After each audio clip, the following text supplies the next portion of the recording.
If there was one thing that many investors are completely getting wrong about hydrogen and its role in the energy transition, it is probably going to be the macroeconomics and the politics behind this new technology.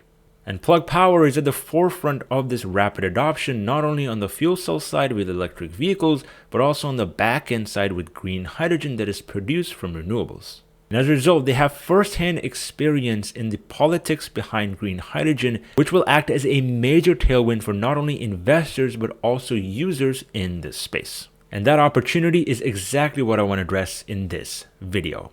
But as usual, guys, before we get into it, make sure to drop me a thumbs up and hit that subscribe button if you haven't already. So to start things off, let's understand what Plug's third quarter earnings report really means for the future of the green hydrogen industry.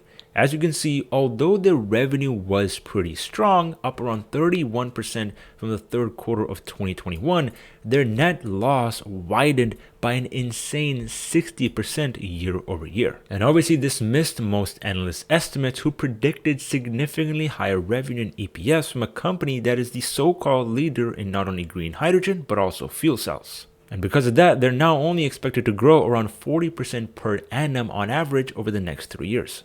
And because of this, many investors are losing faith in hydrogen technology because it seems like it requires way too much money to get started with very little reward in the short term. And although that is very true, every single successful business in the world always had a very difficult start. And it's the investors and users that understood the technology from the very low level that survived and thrived in the following bull runs. The internet, smartphones, and even electric vehicles had massive skepticism at the very beginning, as most companies that were pursuing those paths had to spend millions and millions of dollars on R&D and investments with very little return for investors in the short term. And it's during those times that most investors get shaken out, resulting in a very much suppressed valuation, scaring out even future investors from investing in that business. But what do we know about technological innovation? It's during the toughest times that the best companies are built. Every single successful business in this world made it through the tough times to the other side. Most businesses and startups that succeeded over the past decade were founded during the 2008 recession, and a similar thing can be said for all the tech companies that were founded during the dot-com bust and the ones that ended up surviving. And those companies are the ones that are now the multi-billion-dollar businesses today that many investors rely on for their retirement. And so yeah, chances are most of the companies in this hydrogen down cycle are going to fail. But it's your job as an investor to pick the right ones. And if you diversify your portfolio well enough, chances are you're going to outperform the results of any specific one company. And guess what? A big reason for the misunderstanding in investor sentiment is simply because of the politics and the macroeconomics of hydrogen. And although in the short term it looks like you're just sending cash into a fire, over the next 10 years, the green hydrogen market, which is what Plug Power is particularly targeting, is expected to grow at a compound annual growth rate of 54.2%.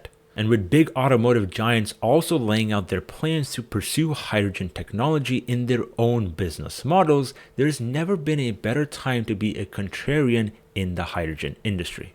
Meaning, if most people don't find value in these stocks because there's simply way too much cash burn, low profitability, then you as an investor have an edge for the long term. And what is this edge, you may ask? Well, let's listen to Plug Power's own CEO, Andy Marsh, explain the talks that he has had with politicians that give him the rare insight on how the macroeconomics of hydrogen will start accelerating in the next 5 years.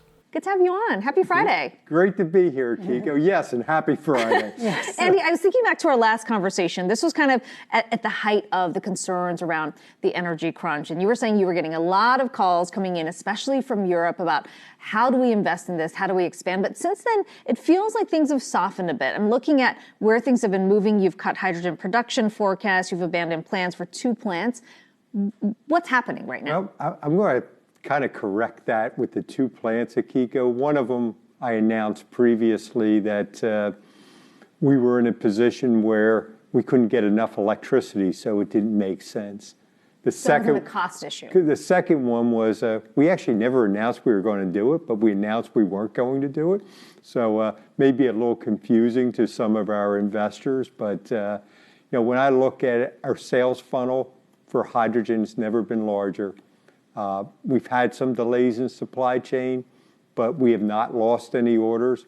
My sales funnel for electrolyzers, which is the device that generates hydrogen, I think it's probably doubled since the last time we spoke. So I actually don't see this negative. I know how it's been reported, but I don't think it was captured correctly. I don't think we did a good enough job explaining it. And where do you see this demand coming from? I mean, is this because we saw oil going up so high, and now it's pulling back a bit? Though, are there differences there when we're looking at oil prices sort of fluctuating? Yeah. So I think and you always have to think a little long term here. If you believe people are going to address climate, people like Bloomberg will say 20% of world's energy will come from hydrogen. Important item about hydrogen and fuel cells is we create a lot more jobs than batteries. And that makes politicians, whether they're fossil fuel politicians or renewable energy politicians, like what we do.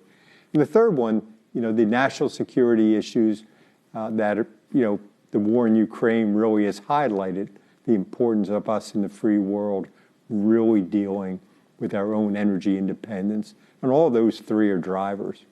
The broader conversation that's been happening when you think about renewables or green energy versus fossil fuels, it's sort of been framed in this context of a trade-off, right? You have one or the other.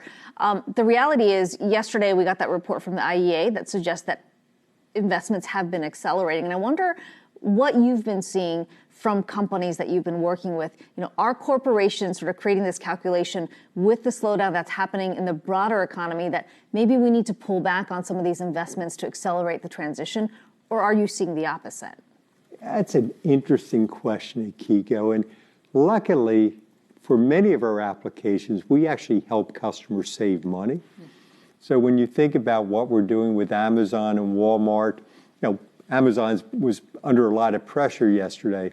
But when you bring to the table not only renewable energy, but it helps you save money in your present operations by making it more efficient, it's a much easier sales pitch. And during these difficult times, saving money does create value. And look, long term, these companies all have goals for 2040, 2050 to meet their carbon goals. And they're doing it because their consumers want it. And what's been the impact from the Inflation Reduction Act? Have the incentives included in there helped these companies maybe move in one direction or the other? Absolutely. If you look at the cost of green hydrogen today, it's lower than diesel fuel.